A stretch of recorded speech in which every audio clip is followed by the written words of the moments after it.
right. Hello, everyone. I know you're used to seeing my father, Keith Lee, as the host of It's About Time, but we decided to switch it up a little bit and talk about some things that I've always wanted to ask my mom. She has no idea what questions are coming. We have not prepared, so a lot of this is going to be very natural and just off the top and honest as well. But my mom is, first of all, you're looking at the best example of strength. She is a fighter. She is awesome. You are beautiful. And a lot of people don't know this about my mom, but my parents met at Colorado State.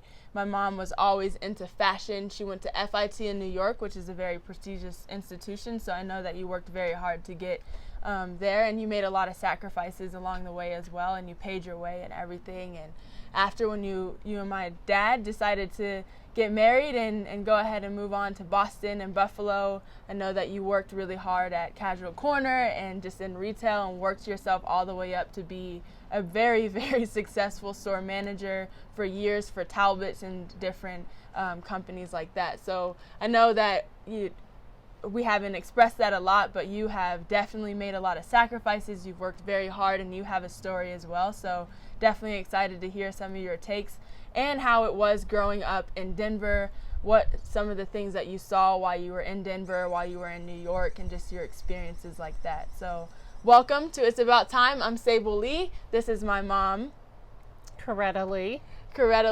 And a lot of people think I got my speed from my father, but I got my speed from my mom. She beat me in a race down the street when she was 52 years old. I don't like to admit that, but she did. So very multi-talented person, but I'm very happy to sit with you here today. So my first question for you would be, I think one of the things that I've always been curious about is just how it was being a wife of an NFL player. And I know that's a very broad question, but I know that you made a lot of sacrifices. Obviously, you had my two brothers when he was in the NFL, but just kind of explain to us how that was and how it was supporting my dad and how things that you may have had to do as well. I think, first of all, as a wife of a professional athlete, you're left to just be that supporting person at home. When he left in the mornings, he was going to put his whole body on the line to do what's expected of him to do by the team that he played for. My role at home was to make sure that I had everything else going on. You know, that I took care of the kids, the house, the cars, the business part of it. But the other thing too, when he came back in the door, it was I had to shift into the role of being supportive. You know, being in the NFL, for example, yes, he's a player. Yes, he's got a big spotlight. But at the same time, he works for someone, and his role in that occupation was very, very demanding. Mm-hmm. I don't think people realize what really goes into being a professional athlete. Professional sports is a business, and in your business you have certain people that have to play different roles. So I think as a wife of a professional athlete, you know what your husband's role is. Mm-hmm. He's out there to do what he's getting paid for. Yeah. So you become the strength that they get to come home to. You become the neutralizer, you know, for the pressures that he has to go through out on the field to do his job and to do what's expected. And knowing that a lot of, back then when my husband played or your dad played, it wasn't the same NFL as it is today.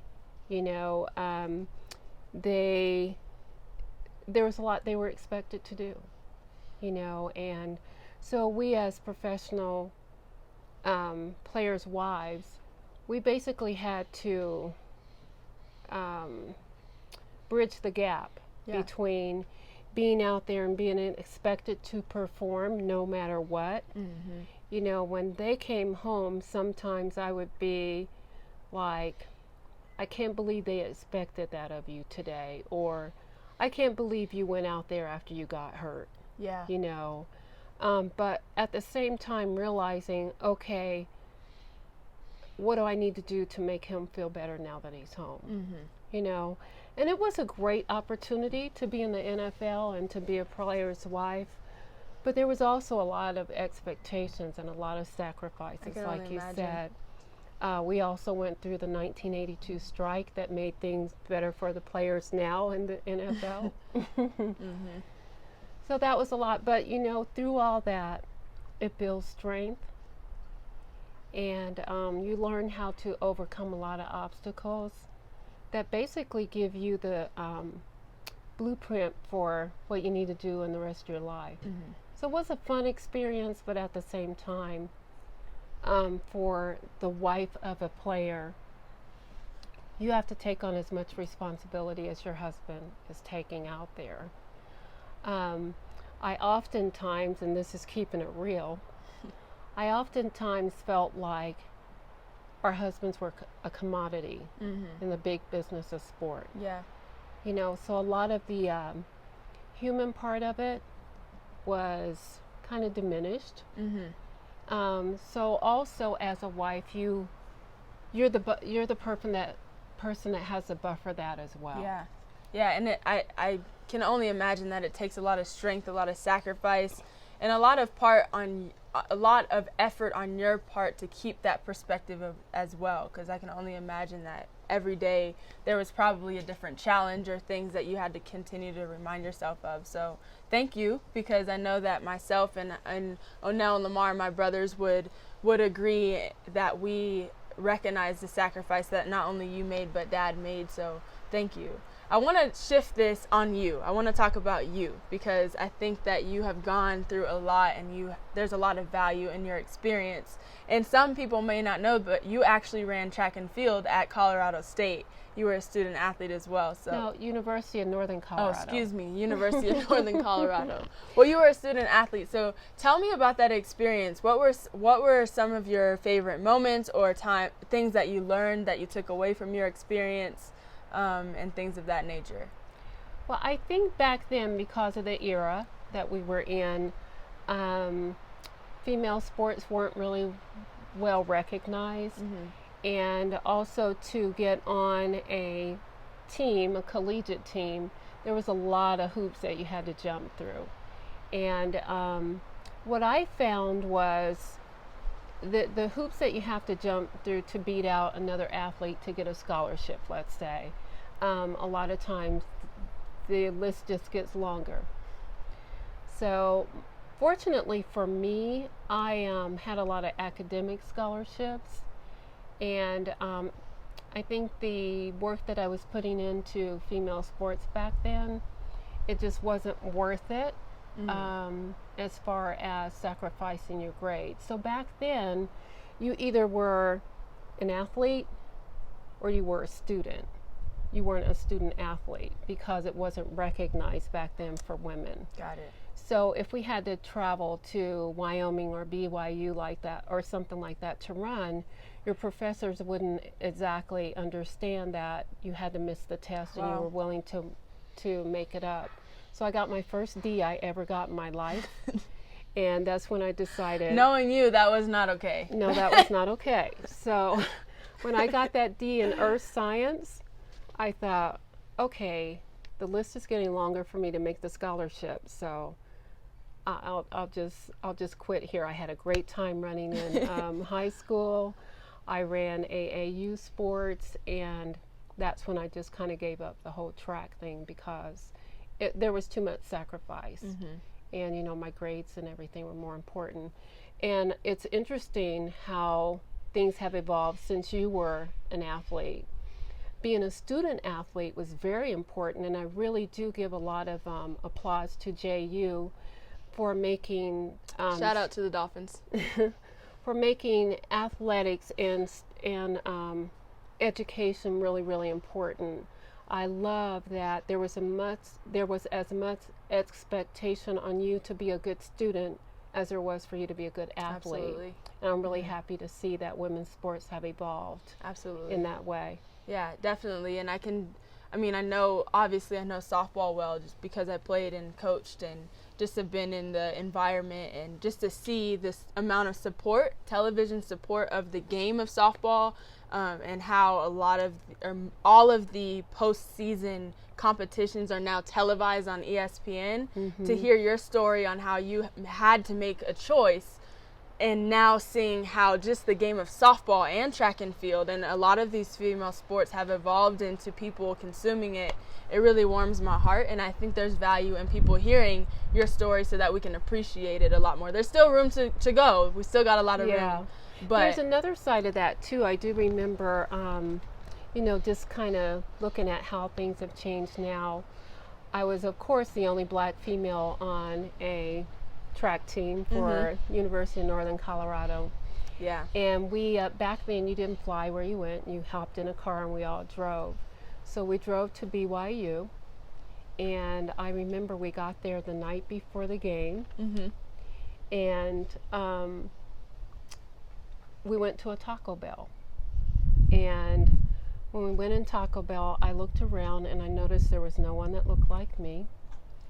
And I just kind of, I was used to that.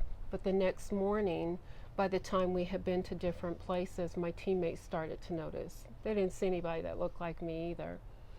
So it wasn't until our track meet the following day that I got to the track and I saw somebody who looked like me, and he was a janitor sweeping the track. Wow. So looking back on that too, and going forward to today, I'm really impressed to see, like you said, we have a long ways to go, but I'm really glad that women in sport are having more opportunities now than they had back then. Yeah, let's talk a little bit more about you seeing people like you and the influence that has had on your life. I know that you have explained to me some of the things that you saw growing up in Denver when a lot of the civil rights movements were happening, and with Papa, your father, and the things that he was fighting for. Can you just kind of tell us a little bit about what you saw back then? Just give us a little bit of background. I know you can do it a lot better than me. So just that area with even the integration of schools and things like that. What's your take on that? What did you see? Well, back in the late 60s, early 70s, Denver was very instrumental in the civil rights movement. Okay. We had a lot of leaders come to Denver, like Angela Davis, we had Stokely Carmichael, we had Rap Brown, we had Black Panthers, we had a lot of good positive messages come through Denver, Colorado. And Denver was very instrumental in reverse segregation. In my first year of high school, we were the first ones in the United States to do forced integration, where we had the white students from the suburban schools bust into the black schools, and the black students bust out to the suburban schools. And believe it or not, it went very, very well. It did break up a lot of sports teams, though. We weren't too happy about that because our girls track and field was #1 in the state, and most of our team got broken up. But Denver was a really great experience. We did have a situation when I was younger where we were bused before high school out to a junior high school, and we weren't accepted very well. But there was an incident where a young man got burned in wood shop, a black guy, and he was small, and he was burned by a torch on this other white male that was very, very big, kind of bruiser on the football team. And when he got burned in shop, there was nothing done about it. Wow. So of course, we had to rise up and speak about that. Uproar. So it caused an uproar, but when we got to school the next day, I guess it was expected for us to have an uproar. So we were met at our school, when our school bus drove up, by white parents, white students of the school, expressing how their disapproval with students of color being at their school. They had chains, they had a lot of racial slurs, and we basically had to call our parents to come and get us because we were really fearful of what was going to happen next. So it just so happened my dad worked at the post office, and he was very popular for wearing different hats. So that day he happened to have on a black turtleneck, black pants, and a black leather beret. So he came out to our school because all the parents had to come and pick us up, and my dad was one of the people. He just had a way of talking to people and being a leader. So we were all in the auditorium, and he was asked to kind of talk to the students because we were all upset and afraid. Be a spokesperson. So he did, and then the next day in the Denver Post, it was reported that a member of the Black Panther Party had showed up at the school and didn't really have anything too negative to say, but I was like, oh my God, that was my dad. So imagine the next day going back to school and they're like, is your dad a Black Panther? Yeah, right. I could totally see Pawpaw dressing like that as well. Well, thank you. It was really a great strength builder back then too. And I'm really proud to have grown up in that era where I got to be a part of that civil rights movement. So there's a lot of history I have there. Thank you for sharing that. My last couple of questions to you is just pertaining to your strength and what keeps you going. I know myself and the family and even people who know you, they see you're positive. Whenever there's music on, you're dancing. Your beautiful smile, you just share your light. What's your perspective? What keeps you going? What's your why? What keeps you dancing and singing in the morning? I think I wake up with a spirit of joy. That's kind of like my theme. There's always a situation where you can find joy. I just think life is to be lived. I've been told I'm a very resilient person. I've had a lot of things in my life that I've had to overcome, but it's only made me stronger. And I think as you go through things and you get through those experiences in your life, you realize how precious your time and energy are. So I really do wake up every day trying to figure out the best way to spend my energy that God has blessed me to wake up with. And I think there's always a situation where you can find some type of joy. I always have a song in my heart, as you know, and I always like to dance. And I think you always have to dance, laugh, just have a good time celebrating you. And if you celebrate yourself, you're putting yourself in a position where you'll always be able to enjoy life. So I think every day you have to wake up and just be you, do what makes you happy, and try to bring joy into other people's lives. So I guess that's it. Thank you. Very well said. Well, thank you, Mom. I appreciate your time. I know that how valuable your story is and your perspective and all the sacrifices that you and Dad have made and just your perspective that you just shared. I know it's contagious too. So we thank you for your time.